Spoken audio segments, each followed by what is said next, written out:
Welcome to my channel. So in this video, we are going to see the topic transient response of RC circuit to step input. Okay. So already we discussed the transient response of RL circuit to step input. Okay. So here the transient response of RC series circuit for the step input, how it will behave, we are going to see. Okay.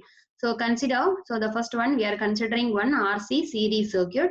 So what is RC series circuit? The resistor R and the capacitor C is connected in series combination with the input voltage is a unit step input. Okay. So here the given input is a DC voltage or unit step input is applied as a applied to this circuit via one switch. Okay. So this is said to be the switch. So initially the switch is in open condition at a time t less than 0. Okay, so during the time t less than 0, there is no current is flowing through the circuit. Okay, since if the switch is open condition means this is a open circuited. Okay, this is not a closed path.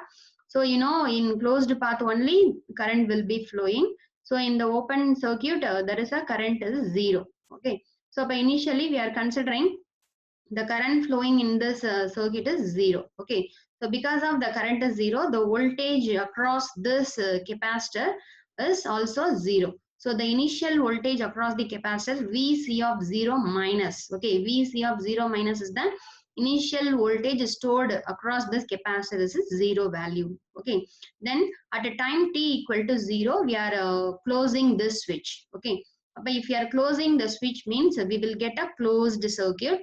So closed circuit means there will be a current flow is there. Okay, so let us consider current flowing through the series RC circuit is a, you take it as a I of t. Okay, why the current is I of t instead of I, why we are mentioning it as a I of t means with respect to time the current flowing through this RC circuit, it will vary. Okay, it will vary as a function of time t. That's why this current function we are considering as a I of t. Okay, so here our aim is to find out this transient current. Okay, what is the expression for this transient current? We have to find out.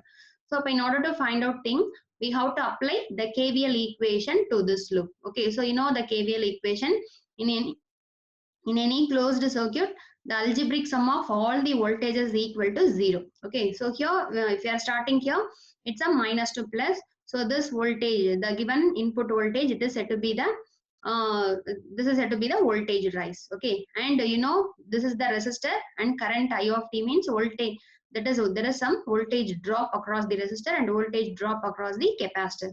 But if you are writing the KVL equation, we will get the voltage V equal to R into I of t plus what is the voltage across the capacitor? You know the formula for the voltage across the capacitor. What is the voltage across the capacitor? 1 by C into integration of 0 to t I of t into dt. Okay, plus initial value. Okay, that is the previous voltage stored across the capacitor. Okay, it is said to be that this Vc of 0 minus is said to be the voltage across the capacitor. That is previous voltage stored due to some voltage we are giving in the previous time, you know, so that voltage we have to add it. Okay, so for this circuit we are considering there is no initial voltage stored across the capacitor. That's why this Vc of 0 minus value is 0. Okay, so this is the thing. So next one, so here our aim is to find out the expression for this I of t. So you see this equation. Up in this equation, this I of t is multiplied with one constant r, and in this the function I of t within the integration. Okay, so that's why in order to solve this equation in time domain, it will take some tedious job. Okay, it will take time some time. So it is tedious also. That's why we are going to solve this equation using Laplace transformation method. Okay, so taking Laplace transform for the above equation. So you know, so the left side, what is the term is there? Some voltage V is there. So this V, it is a constant.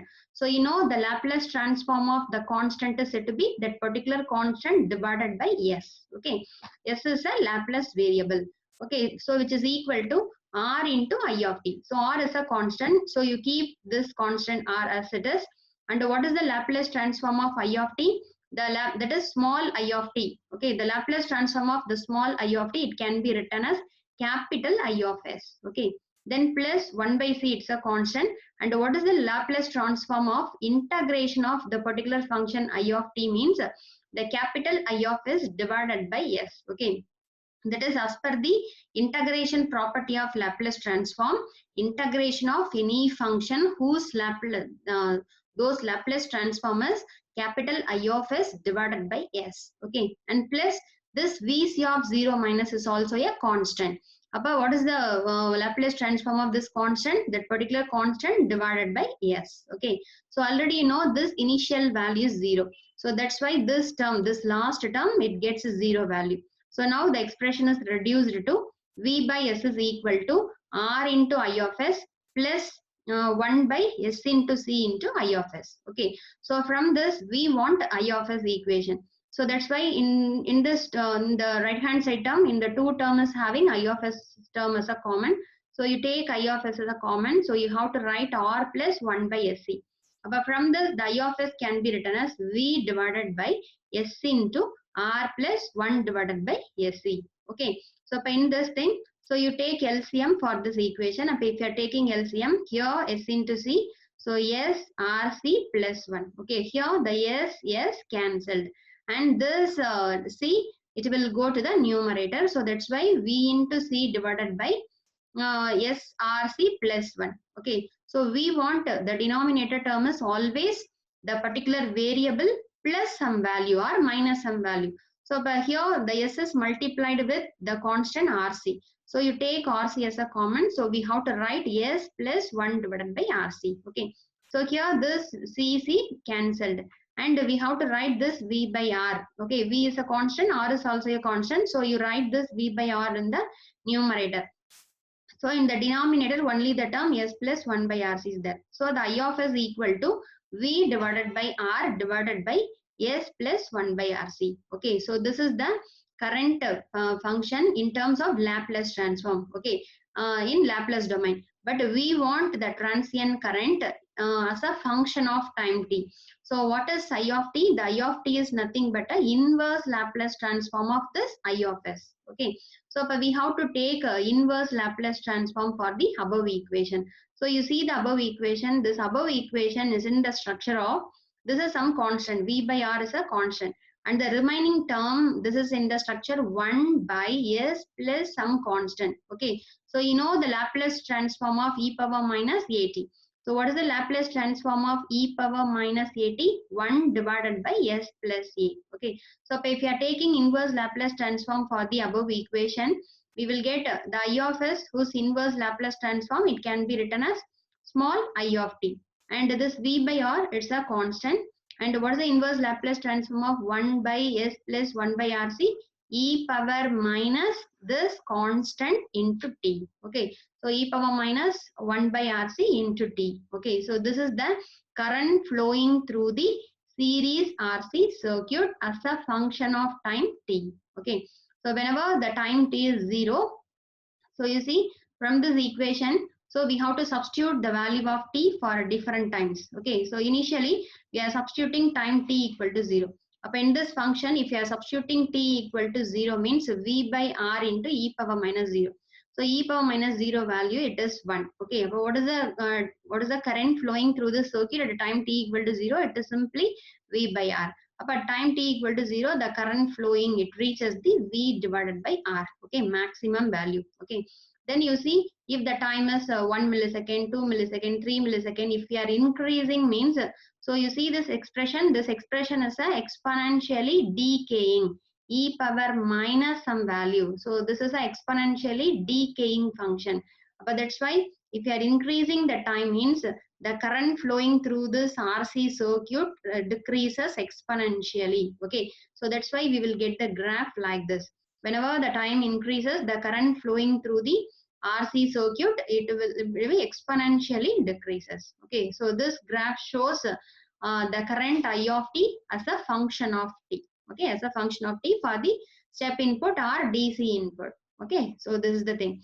And in this thing, we have to define one thing, time constant. Okay, so already we discussed the time constant of RC circuit. So similarly, what is the time constant of RC circuit means?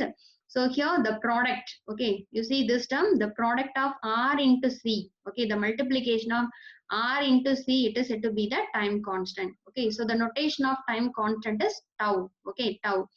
So the tau is equal to RC. So this is an important 2-mark question. Okay.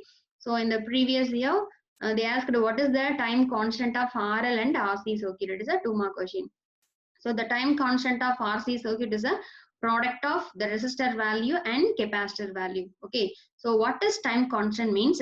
Time taken by the particular circuit for the current to decay to 37% final value. Okay. You see, so this point, okay, that is a time t equal to 0, we are getting the current as a maximum value V by R. Okay.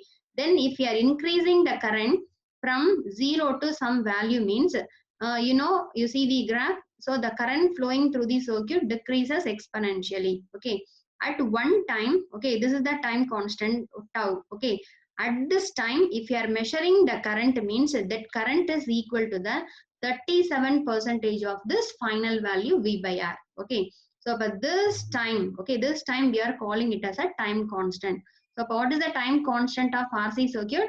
The time constant, it is defined as time taken for the current to reach 37% of its final value. Okay. So whose value is tau is equal to R into C. Okay. This is the time constant. So instead of in the I of t expression, instead of this RC, we may put a tau also. So that's why the expression I of t, it can be written as I of t equal to V divided by R into e power minus t by tau. Okay, e power minus t by tau. So that is the thing. Okay, and the next one, so we are going to derive the voltage across the resistor and voltage across the capacitor. Okay, so you see the circuit diagram. So in this thing, this current I of t we calculated. Okay, I of t calculated means, so now we are going to calculate voltage across the resistor and voltage across the capacitor. Okay. So what is voltage across the resistor? The voltage across the resistor is nothing but the product of the resistance value into the particular current. Okay. Similarly, voltage across the capacitor is, you know the formula 1 by C into integration of I of t into dt. Okay. So using that expression, we are going to calculate.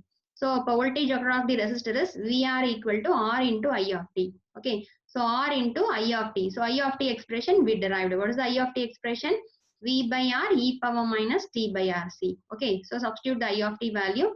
So here this R cancelled. So we will get V into e power minus t divided by RC. Okay, so the resistor voltage across the resistor we calculated. Then if we want to find out voltage across the capacitor, so we may use two methods. Okay, so I will tell the two methods. So which one is easy? You can follow that method. So voltage across the capacitor, you know the general formula. What is the formula? 1 by C integration of 0 to t I of t into dt. Okay. So now you have to substitute the value of I of t in this expression. So 1 divided by C integration of 0 to t. What is the value of I of t? You see the value of I of t is V by R e power minus t by RC. Okay. You just substitute here. In this term, this V by R is a constant. So you take it outside. Then you integrate e power minus t by rc. So if you are integrating e power minus t by rc, e power minus t by rc divided by the constant minus 1 by rc. Okay. So with that is with the limit is 0 to t. Okay. If you are substituting the upper limit, we will get e power minus t by rc. This constant you take here now, rc cancelled, so minus it will come. Then if you are substituting the 0, means e power minus 0, it is 1. Okay, so we will get the answer V into 1 minus e power minus t divided by RC. Okay, this is the voltage across the capacitor. So this is one method. Okay, so the another method is to find the voltage across the capacitor. Simple. Okay, so you know this circuit. So in this circuit, what is the total voltage applied? It is a constant voltage V volt.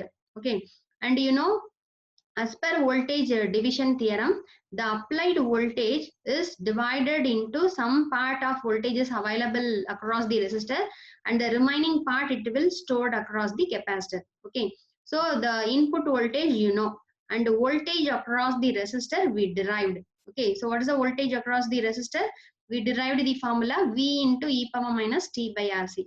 But therefore, what is the voltage across the capacitor? So voltage across the capacitor is the input voltage minus voltage across the resistor. So input voltage V minus, what is the voltage across the resistor? V into e power minus t by RC. Okay, in this two term, you take V as a common, means we can write V into 1 minus e power minus t by RC. Okay, so this is also the another method in order to find out the voltage across the capacitor. Okay, so you may use any method in order to find out the voltage across the capacitor, either this one or this one. Okay, it is a simple method to find out the thing. Okay, so in this thing, so we derived, so in the transient response of RC circuit to step input. So first we drawn the circuit diagram. Okay, so we have to draw the circuit diagram, and in the circuit diagram we have to apply the KVL equation, and we have to take a Laplace transform for the KVL equation, and we have to find out the value of I of s. Okay, and if you are taking inverse Laplace transform for this I of s, we will get I of t. Okay, then we have to draw the graph for this I of t as a function of t. Okay, so next one, we have to find out voltage across the resistor and voltage across the capacitor. Okay, okay, thank you for watching.